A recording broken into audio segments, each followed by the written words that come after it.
Have you ever heard of the circle of fifths? So it is something that people might talk about, might not talk about, depending on where you're learning music.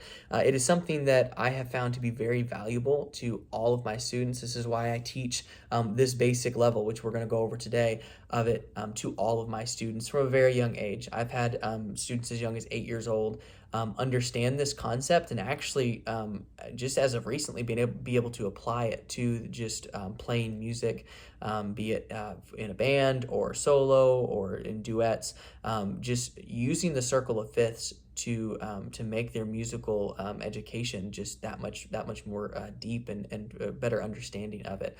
So really what the circle of fifths accomplishes is it tells you what notes specifically go in what key.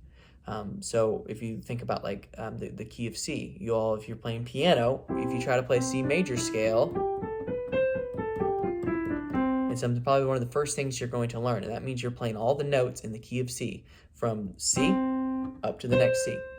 And that lets you know how to play your chords that are in that key. So that's really what the circle of fifths does. I think it's a pillar in pretty big pillar in music and the framework for understanding music at a deeper level, because you can learn that, say you're playing piano and you want to learn what chords go to a specific song. Unless you force yourself to memorize every single key in terms of like what those, it's going to be harder to learn it on a key by key basis, rather than trying to understand the circle of fifths as a whole, and then you start to see patterns in every key. And then this will also get into other videos I want to do, like how to transpose chord charts in your head, rather than having to slap a capo on a guitar or transpose your piano. Say you only have it in the key of G, but you want to go to the key of C. You understanding the circle of fifths to a pretty good degree, you can transpose that music in your head just by knowing the circle of fifths well. So I want to get started with just a basic understanding of it today, and then I'll do another video in the future that talks a little bit more in depth about it and about the relative minors and things that go with the circle of fifths. So I'm going to start, sorry about my awful handwriting, but we are going to start with a circle. It doesn't make sense, the circle of fifths. We're going to start with a circle. You see that? At the very top of this circle, we have the key of C. So that's easy to think about, right? Middle C, you're playing piano. C, it's great. See that? Big old middle C right at the top. So going to the right of that, what is a fifth up from C? So you piano players out there, if you play middle C, and C is 1, 1, 2, 3, 4, yep, that's a G. So this is how we start building it. That's what I'm going to do. So we're going to build the circle of fifths just a little bit. G. So we have C, and then the next spot to the right is G. And then up from G, we have G. It was 1, 2, 3, 4, 5, and that is D. If you see that, D. Sorry about my handwriting. I was homeschooled, so it wasn't something we ever were taught. So D. Okay, we'll come down here for this D. D up a fifth. D was 1, 2, 3, 4, 5. That's A, right? So let's write down A. And if you want to follow along and write this with me, this is actually very helpful for you. A, okay? Super simple. A up a fifth, and this is where we'll stop on this side. A is 1, 2, 3, 4, 5. That's E, okay? So E. Okay, and let's just leave it right there for a minute. There is another side to this, but let's just stop right there. So you're like, what does this mean? Like, how does this tell me what the notes are? So if you were to play from G to G, right here, G, A, B, C, D, E, F, G, you could probably hear it and tell me what note sounds off. But this circle of fifths is going to tell you what that one note is. And if you play in the key of D, let's say we play from D to D, and we just play only white keys, D, E, F, G, A, B, C, D, there's 2 notes that sound off, okay? So there's a couple things you have to memorize for the circle of fifths to make sense. So we're going to memorize something called the order of sharps in the circle of fifths. So the order of sharps is F, C, G, D, A, E, B. For our purposes, we're only going to go up to D today. So if you can memorize F, C, G, D, A, E, B, okay? So what that means is so for C, we said 0 sharps, 0 flats. You only play white keys. Just white keys, nice and easy. For G, we're going to add 1 sharp, okay?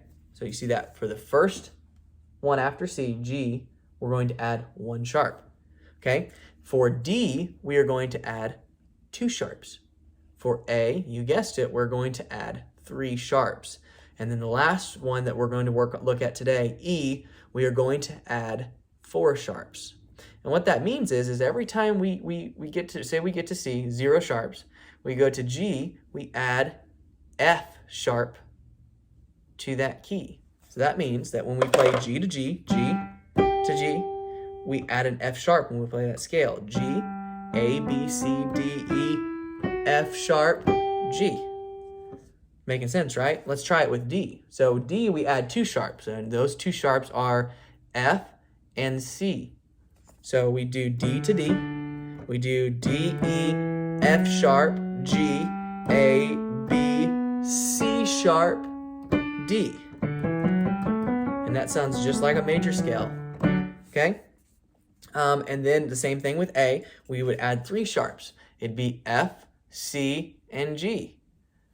So A, B, C sharp, D, E, F sharp, G sharp, A. Pretty sweet, right? That's a very easy way to get it. So if you memorize it, write it down, put it in a note in your phone, you can always know and think about this circle and know exactly how many sharps are in any one of these keys. And these are very popular keys. These are very common keys in pop music, worship music. These are very, very good keys to start with. Now that's a good foundation of how to read the keys. And really, if you're going to look at chord charts, this is something good because you're just going to see key of G at the top. It's going to say key of G, key of C, key of A. And just by looking at that, maybe you're confused right now. This is what it means. It means these are the notes that go into those keys. Those are the notes that go into the chords that you play in those keys. So we can go ahead and move on to the flip side of that, which are the flat keys. So looking at the circle, to the right are sharp keys, to the left are the flat keys. So we went up, so we went C, D, E, F, G, up 5 is G, but C down 5, so C, F. So 1, 2, 3, 4, 5, we end up on F. So we'll go ahead and write F right here. Okay, so it looks like that, going back down. Sorry, again, homeschooled, horrible handwriting. F, and then we're gonna go from F, we're gonna go down 5. 1, 2, 3, so F is 1, 2, 3, 4, 5. And we end up on B flat. Okay, so B flat coming down this side of it, okay? B flat, down 5, 1, 2, 3, 4, 5. We're going to have 3. I'm sorry, 3. That's 3 flats, but that's E flat. And then down from E flat. My bad, played the wrong note there. It's A flat. Okay? A flat. So this is what we're looking like on this side. And you're thinking, okay, that's easy. So we're going to add an F to A, we're gonna add an F to F, and that's not how it works. There's another set of flats you have to memorize. So I told you the order of sharps is F, C, G, D, A, E, B. Okay, and then there's an order of flats as well. So the flats, it's kind of confusing, but kind of not. You're gonna want to know why it is this way, and I don't think I can give you a short answer as to why it is this way, but it is the order of sharps reversed.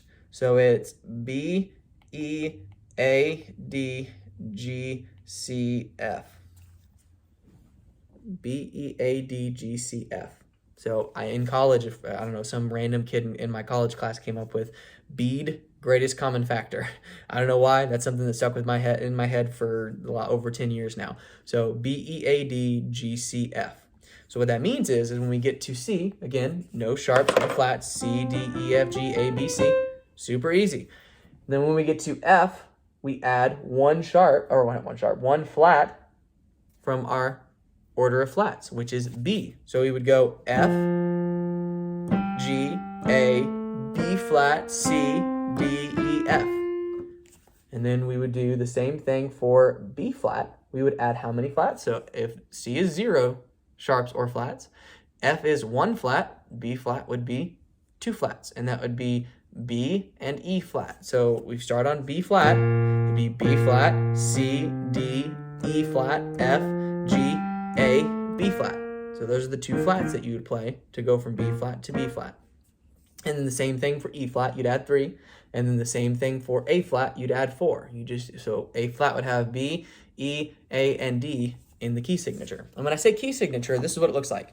So this is what a sharp key signature looks like. So that means right after the bass or treble clef, there will be sharps or flats that would let the person playing music know, oh, okay, well, this is how these notes are to be played flat or sharp. So that means they wouldn't always write out the sharp sign next to the note for the key. It would just be at the beginning, and it would be assumed that you play it, unless stated otherwise, you would play an F sharp, a C sharp, and a G sharp, or whatever's in the key signature.